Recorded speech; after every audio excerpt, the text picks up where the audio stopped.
은혜 받으실 하나님 말씀은 히브리서 1장 1절로 3절입니다.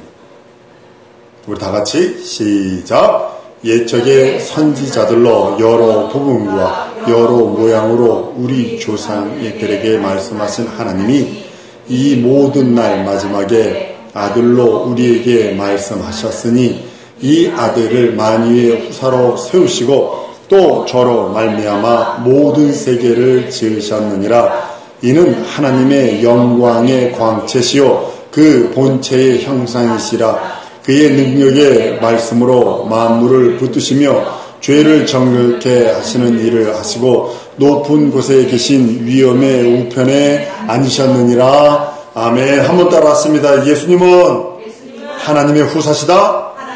한 번 더. 예수님은 하나님의 후사시다. 후사란 말은 여러분이 잘 압니다. 뭐냐면 임금자리를 계승할 사람, 이런 뜻입니다. 성경은 예수를 많이 후사로 세우시고 저로 말미암아 천하 만물, 눈에 보이는 것 눈에 보이지 않는 것 다 창조했다라고 성경은 말씀을 합니다.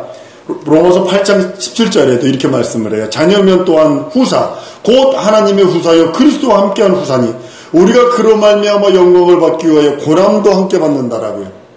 그의 후사가 됐다라고 합니다. 하나님은 스스로 계세요. 누가 창조한 것이 아닙니다. 영원 전부터 영원까지 스스로 계십니다. 그를 지으신 분이 없어요. 하나님은 영원 전부터 홀로 계신 분이시기에 그를 초월해서 그 어떤 것도 존재하지 않습니다. 하나님보다 먼저 있었던 것은 아무것도 없어요. 하늘도 그의 손으로 지으셨고, 만약에 하늘이 하나님보다 먼저 있었다면 문제가 심각하게 되죠. 이혼동이 되죠. 누가 먼저 있었느냐 이렇게 되는 거죠. 하나님이 영원전에 홀로 계신, 스스로 계신 하나님, 그 하늘도 하나님이 지으신 거고 하늘과 그 땅과 그 모든 것을 지으셨습니다. 하나님이 영원하신 하나님이시기에 오직 하나님과 함께하는 것이 하나 있는데 그게 뭐냐면 영원입니다. 우리가 영원을 살아보지 않아서 영혼이 어떻게 생겼는지도 모르지만 하나님께 함께 하는 것이 하나 있는데 그게 뭐냐면 영원 외에는, 영원토록 영원한 영원 외에는 그 다른 어떤 것도 함께 계시지 않습니다. 하나님은 무한한 끝이 없는 영원과 함께 계시는 거예요.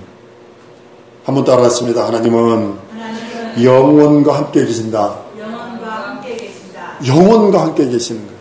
그럼 영과 동격이라는 소리가 아닙니다. 동격이라는 소리가 아니에요.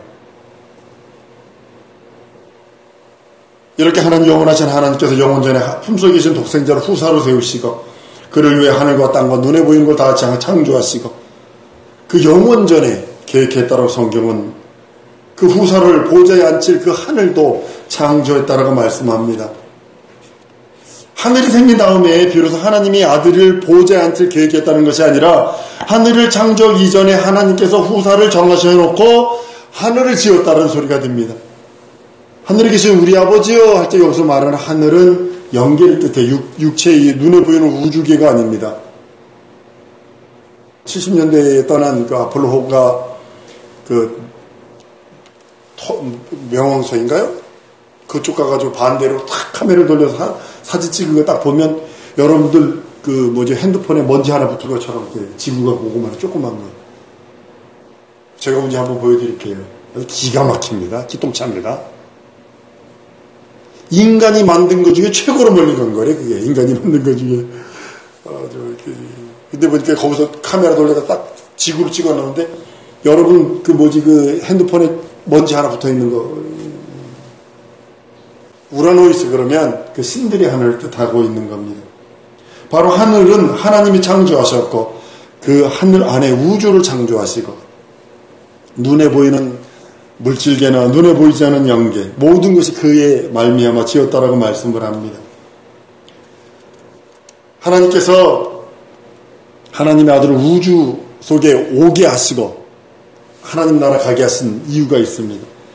하나님의 아들이 우주 안에서 하신 일을, 가장 큰 일을 하셨습니다. 뭐냐면 죄를 없이 하는 일. 요한일서 3장 8절을 보면 이렇게 말씀하죠. 죄를 짓는 자는 마귀에게 속하나니 그래요. 예수께서 오신 이유가 죄를 없이 하시는 거예요. 죄를 멸하시는 거예요. 그러니까 마귀의 일이 죄를 짓게 만드는 거예요. 여러분들 그렇게 찬양하기 좋아하고 그렇게 예배하기 좋아하고 봉사하기 좋아하고 헌신하기 좋아하는데 죄가 딱 들어오면 그게 싫어져요. 희한하죠? 아주 희한하죠? 왜냐하면 죄를 짓는 자는 마귀에게 속하는 얘기를 했어요. 예수께서 이 땅에 오셔서 가장 아버지 가슴을 시원하게 데리고 주게 하는 뭐냐면 죄를 없이 하는 거예요. 마귀를 멸한 거예요. 그리고서 인생들을 구원하십니다.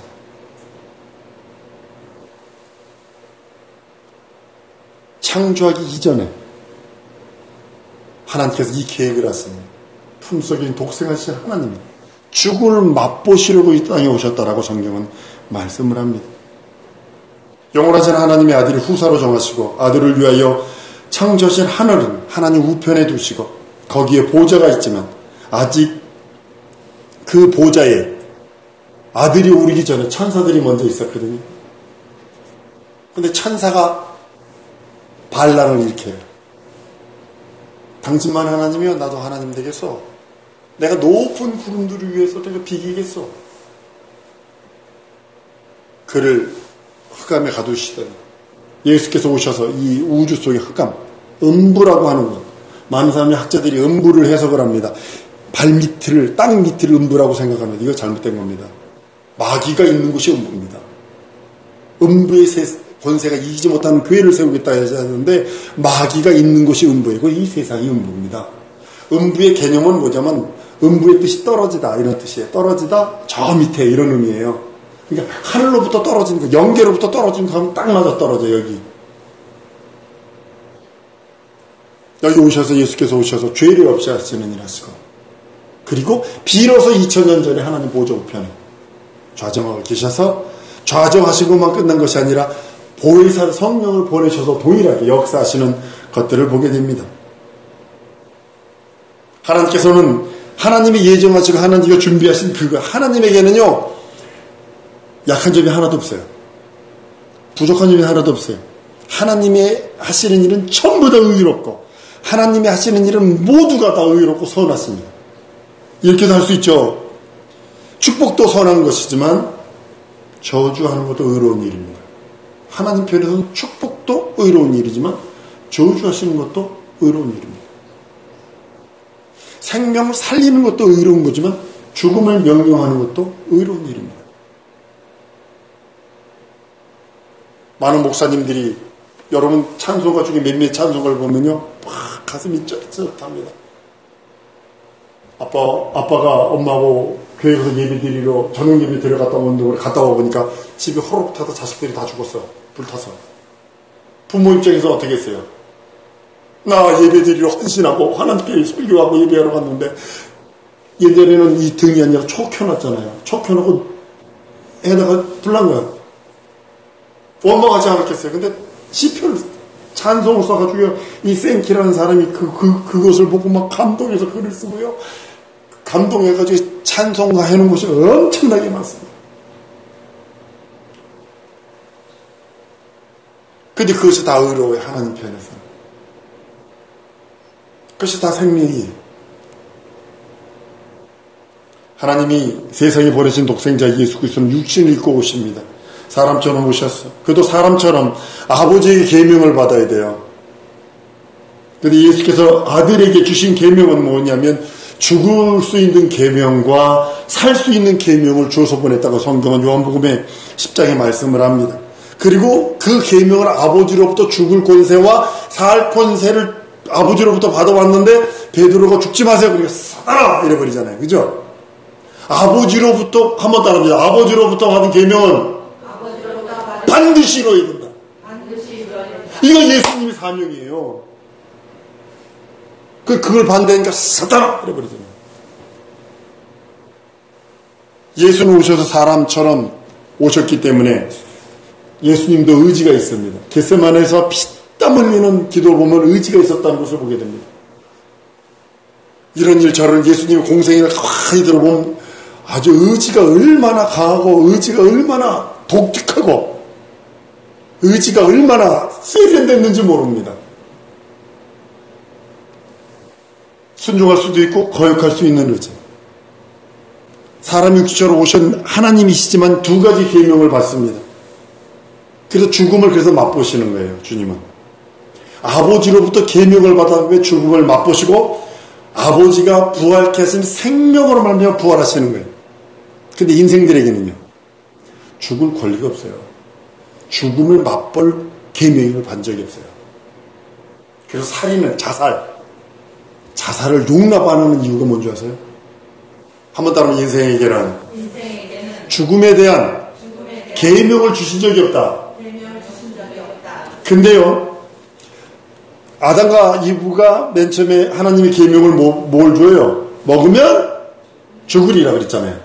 여러분 이거 가만히 생각해, 먹으면 죽으리라? 이게 무슨 계명이지? 무슨 계명이지? 반대로 아주 골똘히 생각해 보세요. 이게 생명을 선택하라는 계명이거든요. 뭐냐면 다른 말로 하면 먹지 말아서 죽지 마. 먹지 말아서 죽지 마. 이 계명이거든요. 이거 다른 말로는 살라는 계명이에요. 인생들에게는요, 죽을 계명을 주신 적이 없어요. 살기만 하라는 계명이거든요. 살라는 계명이거든요. 창세기에 아예 선악과는 살라는 계명이지 죽음을 맛보라는 계명이 아니에요. 죽음을 맛보고 그것을 계명으로 받은 사람은 예수님뿐이었거든요. 죽음을 맛볼 수 있는 사람은 예수님뿐이 없는데 마귀가 그거를 범하게 만들잖아요. 그런데 인생이 그걸 선택하죠. 죽음을. 하나님의 법을 어겨요. 그게 죄라는 거예요. 한번 따라합니다. 하나님의 법을, 하나님의 계명을 어기는 것이 죄다. 그러니까 죄가 들어오는 거예요. 인간은 죽을 권세가 없습니다. 예수만이 죽을 권세와 살 권세를 가지고 오셨는데, 예수께서 부활에 승천하셔서 하늘에 오셔서 하나님이 만세전에 후사로 정하시고 그를 위하여 창조한 보좌에 앉으심으로 인하여 예수에게 모든 심판할 권세를 주셨다고 말씀합니다. 영원한 아버지가 심판하는 것 같이 심판자가 예수가 되어버리십니다. 예수는 초림 때는요, 아버지의 사명, 죽음을 맛보고 부활로 승천하셔서 이 세상에서 죄를 없애는 일, 곧 마귀의 일을 파괴하는 일, 마귀를 완전히 멸망시키는 일, 그 일을 완성하십니다. 그 손에서 인생들을 구원해내십니다. 그리고 나서 아주 등이 떡이 되도록 매맞고 가난하고, 여러분 생각해보세요. 하나님이 죽음을 맛봐. 하나님이 가난해? 시장하신지라 그랬어요. 하나님이 배고파? 이거 말도 안 되는 겁니다. 근데 성경에 보니까 이랬잖아요. 그의 가난케 하심은 우리를 부욕케 하려 하십니다. 우리가 죽을 계명이 없고 살 계명만 있는데 죽을 계명을 선택해버림으로 인해서, 선악과를 먹어버림으로 인해서 우리에게 따라오는 게 있어요. 육체라는 환경의 저주가 따라왔고, 육체의 질고라는 저주가 따라왔고, 영혼이 죽을 수밖에 없는 저주가 따라왔다고요. 그러니까 예수님께서 그걸 담당하시는 거예요. 담당하시는 거예요. 우리를 위해서 가난하시고, 우리를 위해서 매맞으시고, 그러니까 채찍에 맞음으로 너희는 나무리 벗도다 하는 이유가 바로 그겁니다. 얼마 전에 어떤 분에게 기도했을 때 그 치유되는 그런 역사들을 경험하면서, 하나님 2000년 지나 지금이나 동일하게 역사하시는 하나님, 동일하게 그 보혈을 믿고 그 사치고 피 흘린 공로를 믿는 그 사람에게 능력과 이적을 주시는 그 하나님을 찬송을 합니다. 여러분들, 사람과 여러분들의 의지가 있습니다. 의지가 두 개예요. 의지가 두 개. 하나가 뭐냐면 수동적 의지가 있고 배타적 의지가 있어요. 수동적 의지는 쉽게 말하면 yes, 배타는 no. 근데 이거는 잘 하셔야 됩니다. 우리 인생들은 반대로 쓰고 있어요. 아주 반대로 쓰기도 하나님과 원수되는 겁니다. 오늘 이 중요한 시간 얘기합니다.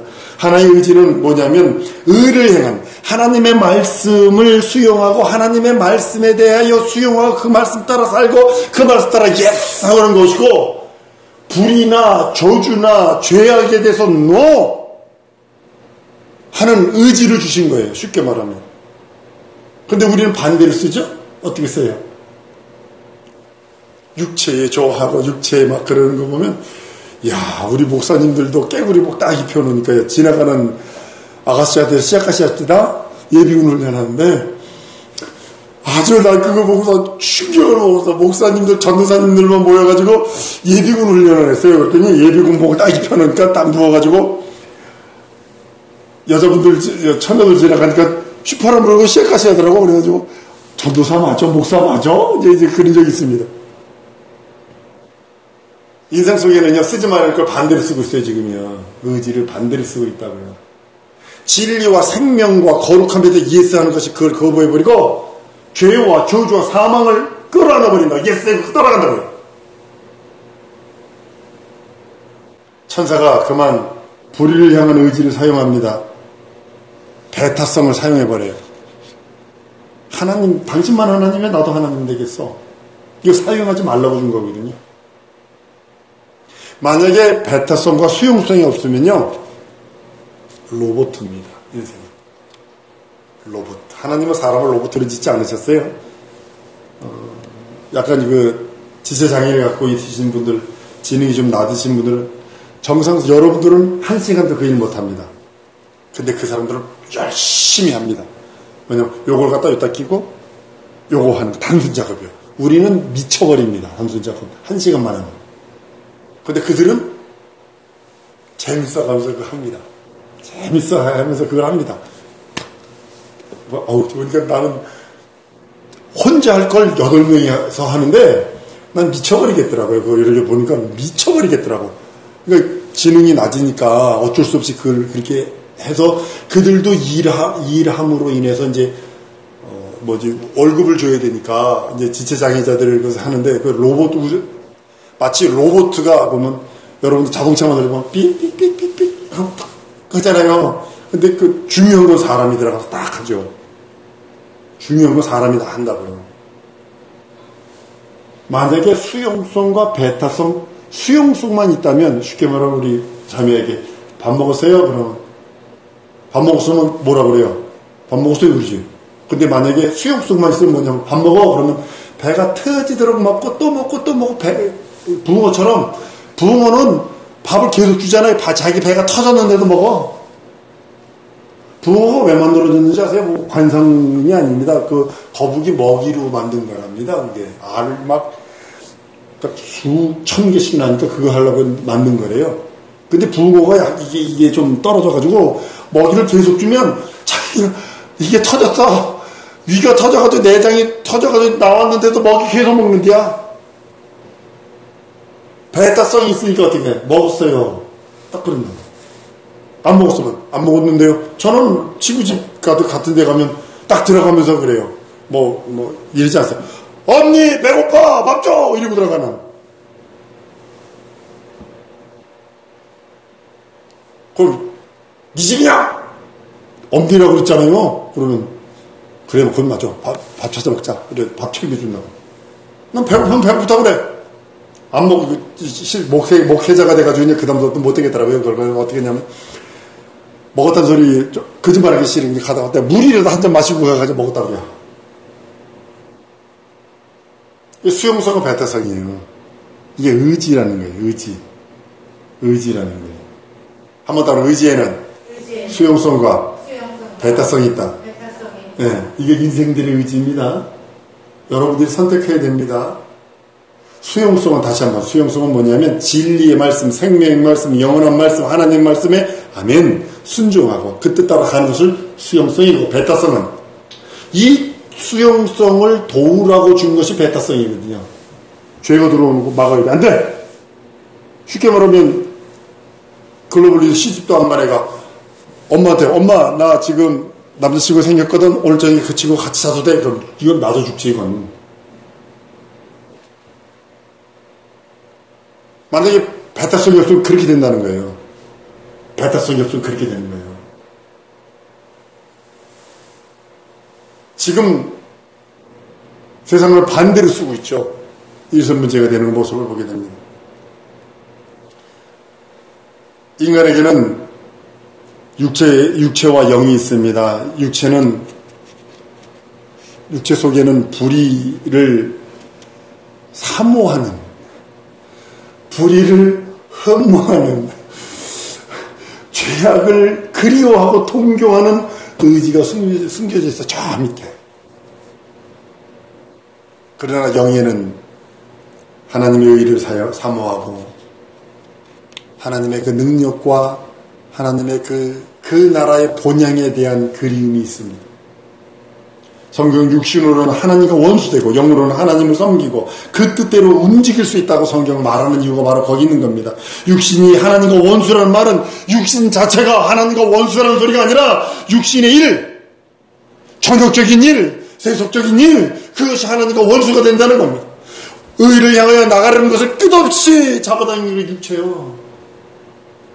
예배하자, 기도하자, 봉사하자, 헌신하자, 내 영혼은 그래도 현실 봐라, 육체로 잡고 그러는 거야. 현실 봐라, 네가 지금 고가 섭자가 아니냐. 자꾸 잡아당깁니다, 육체. 성경은 로마서 8장 7절 8절에 육신의 생각 하나님과 원수가 되나니 이는 하나님의 법에 굴복지 아니할 뿐만 아니라 할 수도 없습니다. 육신에 있는 자는 하나님을 기쁘시게 할 수 없다 그랬어요. 육신을 쫓고 육신의 정욕을 쫓은 자는 사람으로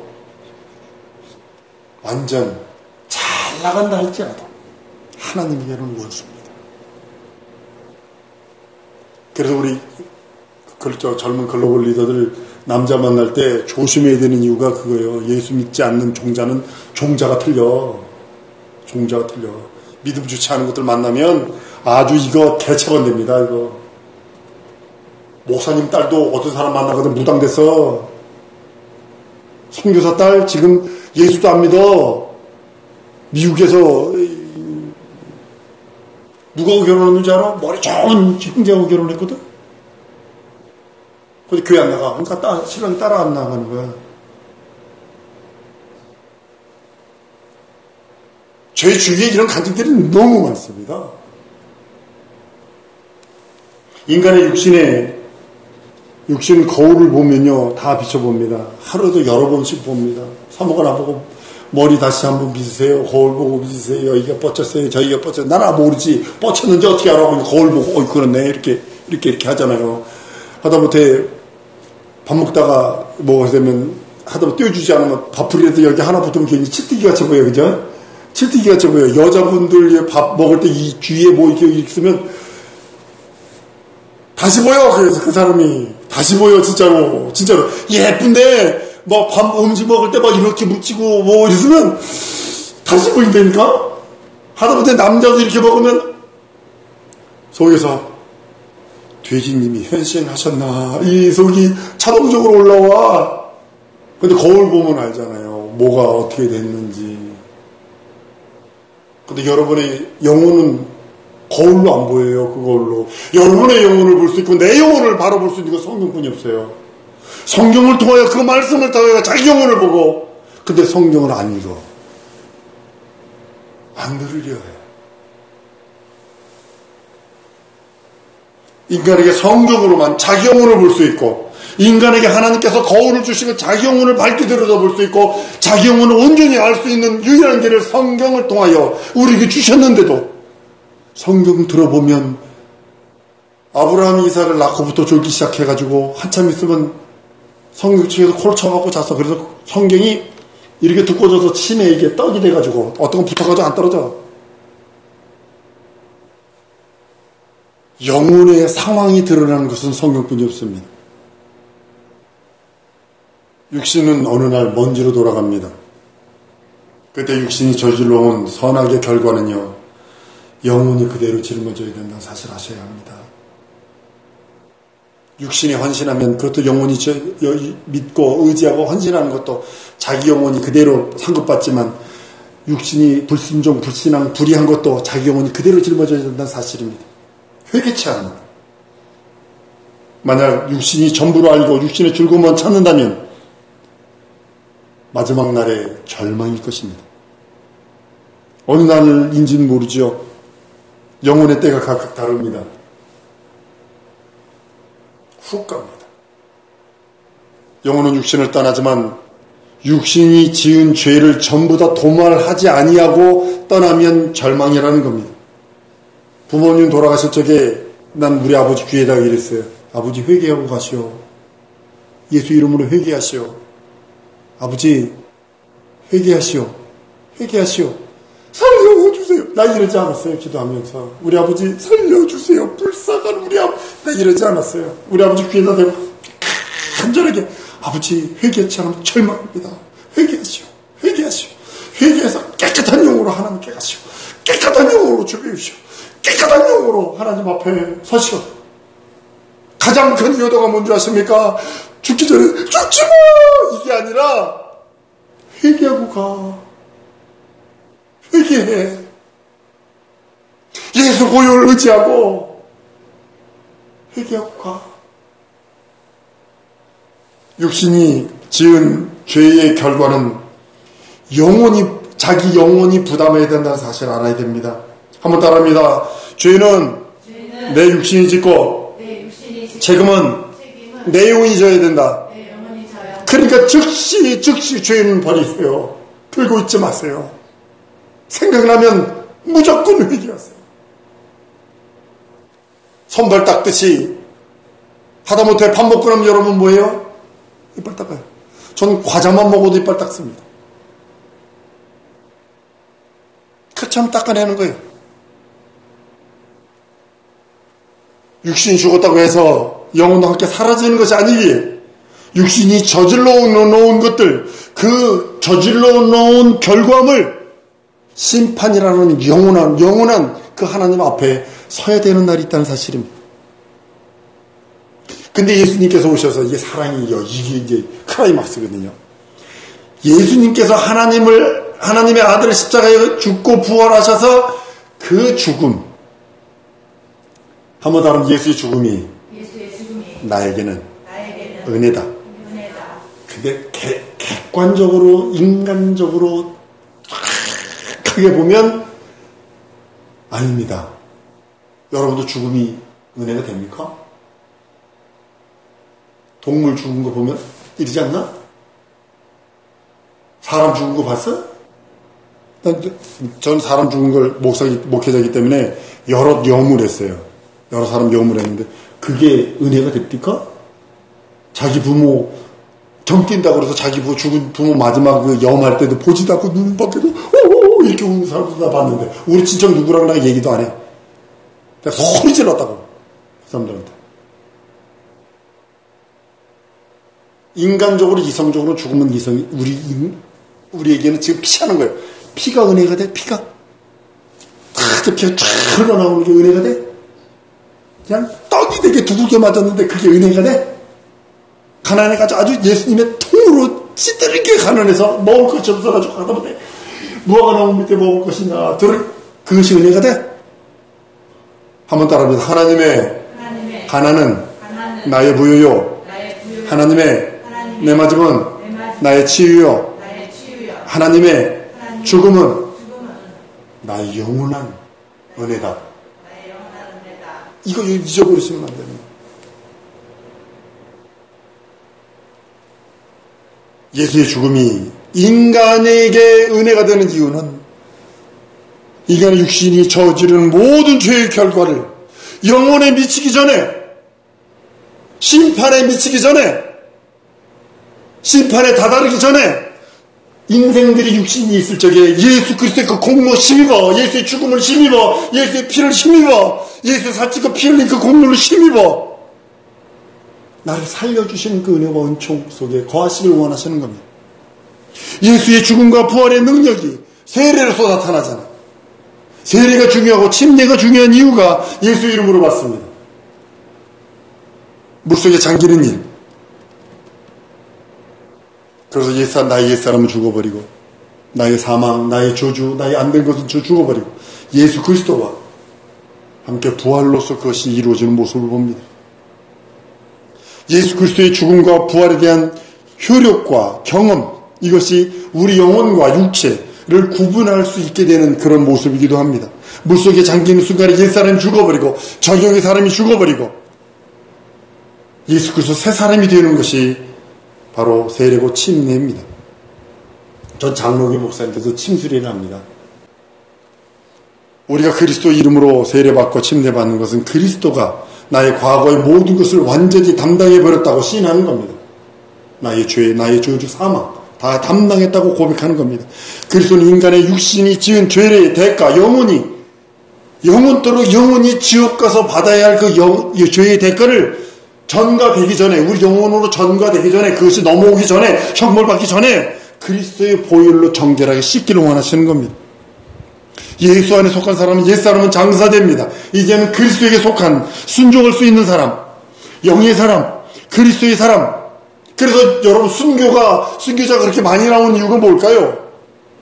옛사람이 장사됐잖아요. 그 다음에 뭐예요? 진리 앞에 순종할 수 있는 사람으로 나오는 거예요. 하나님의 말씀에 영의 사람, 그리스도의 사람으로 태어나는 겁니다. 그러니까 지금도 예수 이름으로 세례받고 예수 이름으로 침례받는 사람들이 그렇게 많이 순교하는 이유는 나의 옛사람, 생명을 귀히 여기지 않는 사람은 아무도 없습니다. 자기 생명 학대하는 사람은 거의 없습니다. 아프기라도 하면 병원 쫓아가고 이래서 쫓아가고 이 약 먹고 저 약 먹고 다 하지.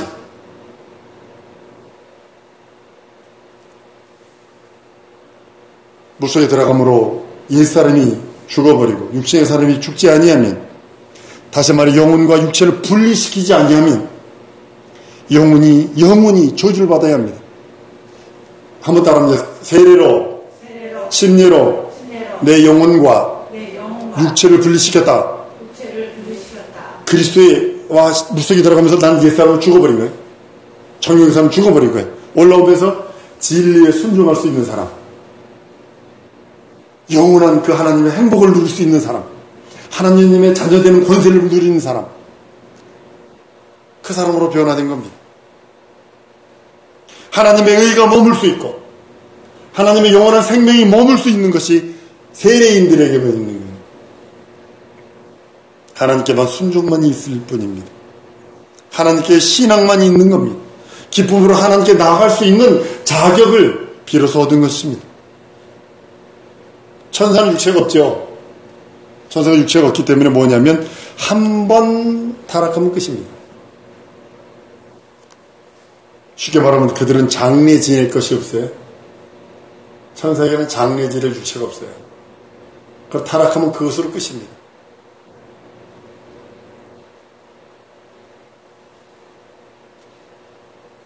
영원토록 영원한 형벌만 기다리는 것이 천사입니다.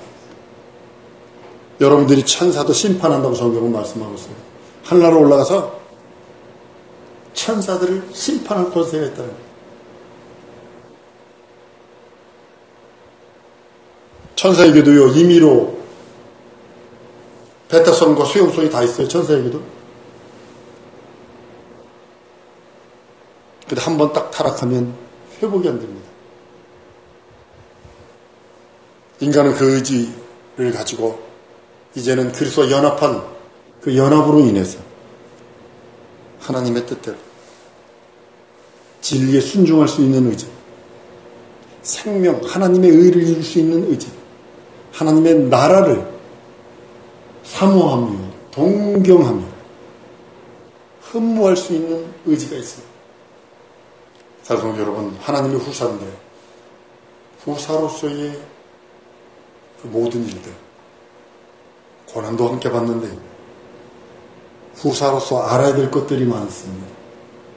이 시간에 우리 기도할 때 하나님, 내가 하나님의 거룩한 후사라. 로마서 8장 17절에 자녀이면 후사 또한 하나님의 후사요 그리스도와 함께한 후사니 그랬어요.